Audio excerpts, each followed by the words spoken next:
welcome back to my YouTube channel. It's been a minute. Actually, it hasn't been a minute because if we're being honest, I've been a lot more consistent lately than I have been in the previous year. So that's a win. But thank you so much for coming back to my channel. If you're new here, don't forget to subscribe, like, comment, show some love on my other social media platforms. Let's be friends. And if you're returning, thank you so much for coming back, and I'm very grateful for all the support that I get on here. I don't take it for granted. So in today's video, we're gonna be talking about something that I get a lot, like a ton of questions on. I've been doing everything, and I've been eating, training, blah blah blah, but my glutes are not growing, and so I need to catch my breath. That's what we're going to be talking about in today's video. I'm going to tell you some of the reasons why your glutes aren't growing, or like honestly any other muscle group that you're training. This would also apply to those.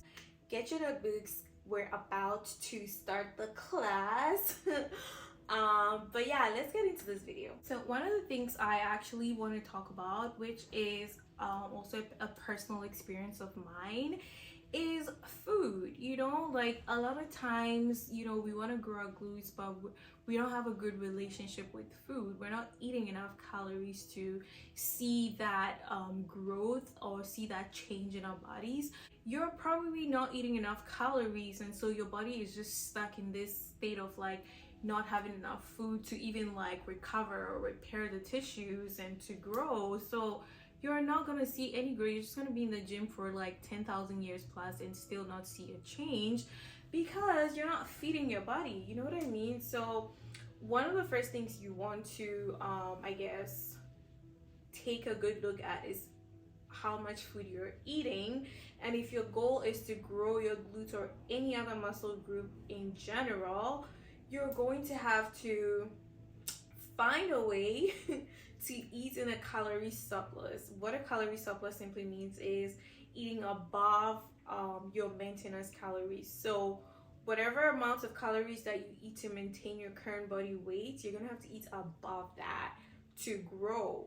And so if that means meal prepping so you can actually get a sense of how much you're eating and what you're eating, then you're gonna have to meal prep. You have to be more intentional about what food you're eating and how much food you're eating, because you probably think you're eating a lot of food, but when you start to kind of like track to see, you're probably not eating that much. And so that's one of the things that I would always talk about is food. So make sure that you're getting enough calories and eating above your maintenance. Make sure that you're in a surplus. That's the first thing.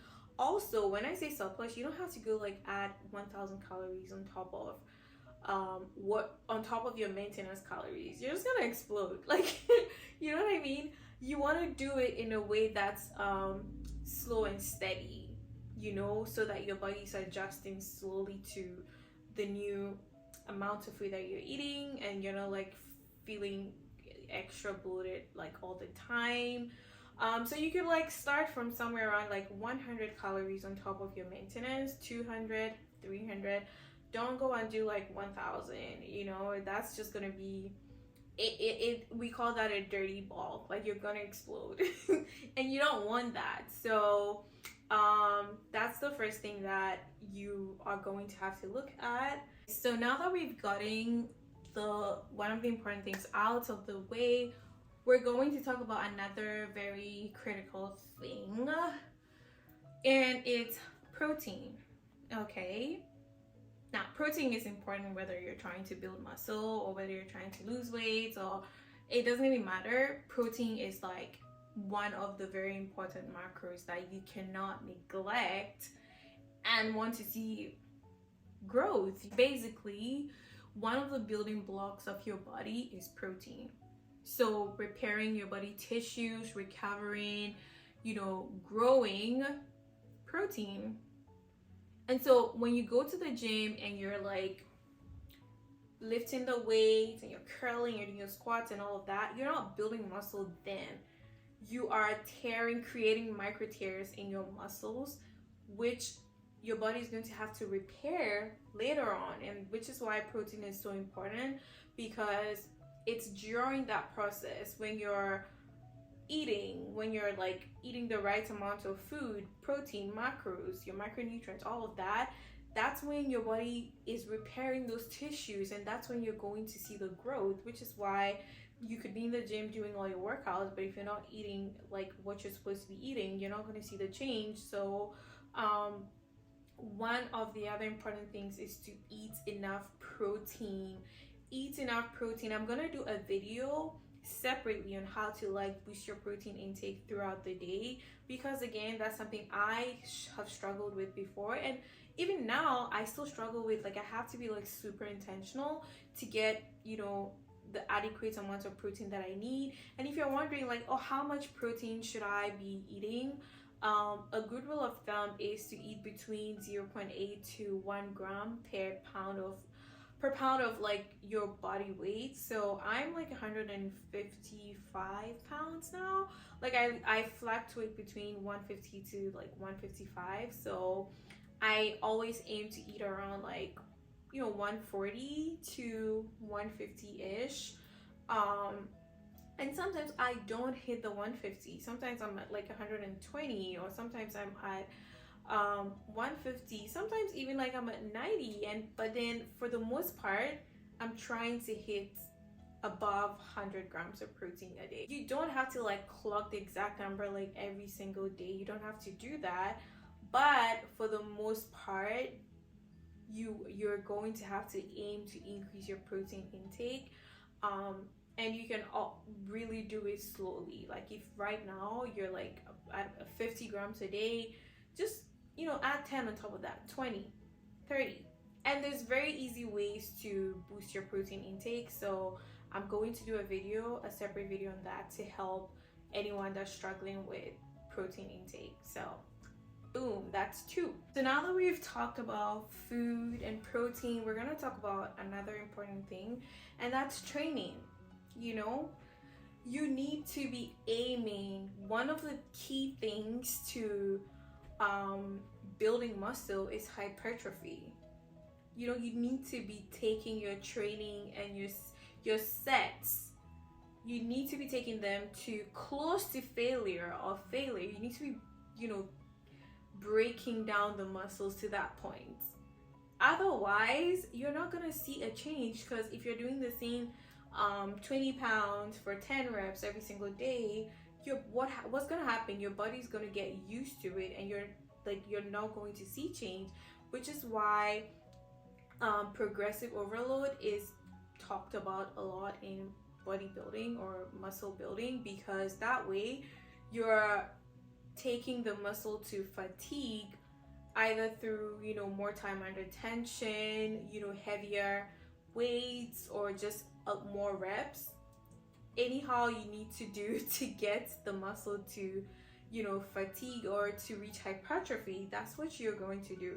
So I want to challenge you to, I don't know, next time you go in to do your workouts, if you've been picking up the 20 pounds for the last, I don't know, 6 months, pick up the 30s, pick up the 35s, pick up the 40s. Like, don't be afraid to, you know, lift more, because that's where your growth is. The goal you're looking for is in the work that you're avoiding. So pick up those heavy weights and lift, and try to incorporate progressive overload into your training a lot more, because that way you're consistently challenging your body to do more, and you're taking your reps. So if you're at rep 10 and that's your last rep, and you're not fatigued, you're not shaking, you're not like dying, like you don't feel like you're close to failure.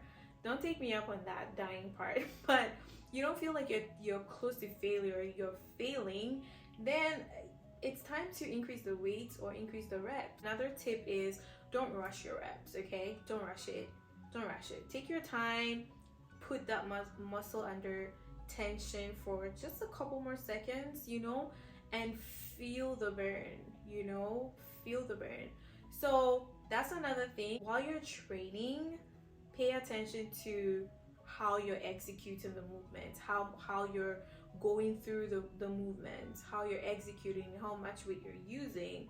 And I promise you, if you incorporate these tips, you are going to see a change. Like, there's no way you're going to be doing all these things and your body's just going to say, oh, I don't want to grow. Like, there's no way, you know. Let's talk about one more thing that I notice a lot, and it's that, you know, sometimes people, you want to grow your glutes, but you're not doing glute specific exercises. Okay, if you have a leg day that focuses on like your quads, hamstring, glutes, and you specifically want to really grow your glutes, then I recommend having a glute day where you're picking exercises that bias the glutes, that really train the glutes. Okay, and good examples of such exercises are, you know, glute bridges or hip thrusts.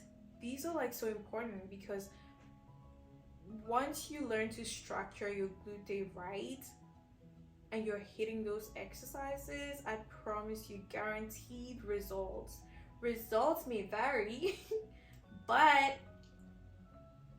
they are guaranteed to come. So I want you to include an exercise that trains the glutes in the shortened position, which includes hip thrusts, glute bridges, and then I want you to also include an exercise that trains the glutes in the lengthened position. And a good example of that is the RDL, which is a staple in my glute day. I don't miss, like, I do not miss. I love that exercise. It's amazing to grow your glutes, and it's a great way to train them in the lengthened position. And then I want you to include an exercise that trains it in the mid-range. So those type of exercises would include split squats. And I love the Bulgarian split squats. Like, I hate it because it's hard and it's painful and it's evil, but it will do the job. It will get the muscles working, growing. And so the Bulgarian split squats is a good example of an exercise that trains the glutes in the mid-range position. Another example is, you know, lunges, or lunges is great. Step ups is amazing for growing the glutes.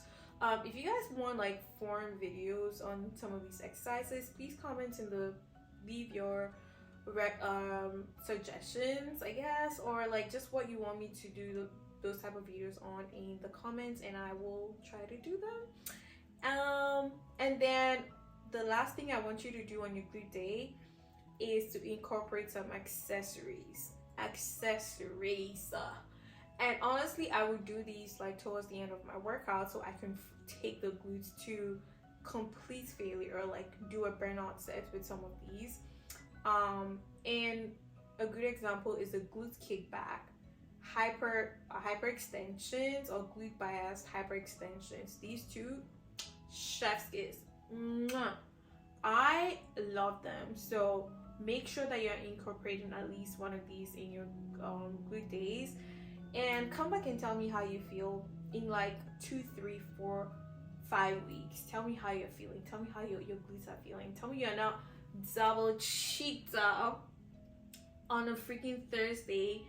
Matter of fact, double cheeked up all week, all day. Okay. But yeah, so that's that. I'm gonna give you one last one, and we're gonna wrap this video up. Now, the last thing I want you to do, and you might think it's cliche, everybody says that, but one thing that I feel like really helped me mentally or psychologically on my fitness journey is being patient. That's one. And two, not comparing my personal journey to anybody else. Doesn't matter if you're my favorite fitness influencer or you're, you know, the creme de la creme of the influencer industry. It doesn't matter. Every single person's journey is going to be different, and I want you to embrace the journey. I want you to embrace your unique journey. I want you to embrace your unique body type. I want you to embrace your uniqueness in this space, okay? Because there's like 1 million people with different genetics, different body types, different just we're all different, right? So in as much as you're doing all these things and you want to see growth and you want to see you want to look like your favorite influencer, I want you to remind yourself the fact that you're different, your genetics are different, and your results might not look exactly like your favorite influencer. But I also want you to know that there's beauty in that. There's beauty in being different and unique and being your own person, okay? So as you're going through this journey where you're trying to build your body, you're trying to reach your goals, blah blah blah, and you're putting in the work and you're eating right, I want you to be reminded that we are all going to look different at the end of the day because of the simple fact that we're all different. So keep that in mind. Be patient with yourself, give yourself grace throughout the process, and yeah, go out and be great. Go out and be great. We have come to the end of another video, and I cannot tell you how grateful I am for those of you that stayed to the end. Even if you didn't stay to the end of this video, I'm so grateful that you clicked this video, and I really hope that you took something away, that it, you know, it's beneficial to you. And if it is, don't forget to say that in the comments, because sometimes I feel like that is really encouraging for us as creators as well, to see that our content is helping people, and you know, just motivates us to create more and put more time into it. But thank you so much for watching, and if you enjoyed this video, don't forget to like, subscribe, comment, and support me. But yeah, thank you so much for coming, and until my next video, take care, and I love you guys. Bye.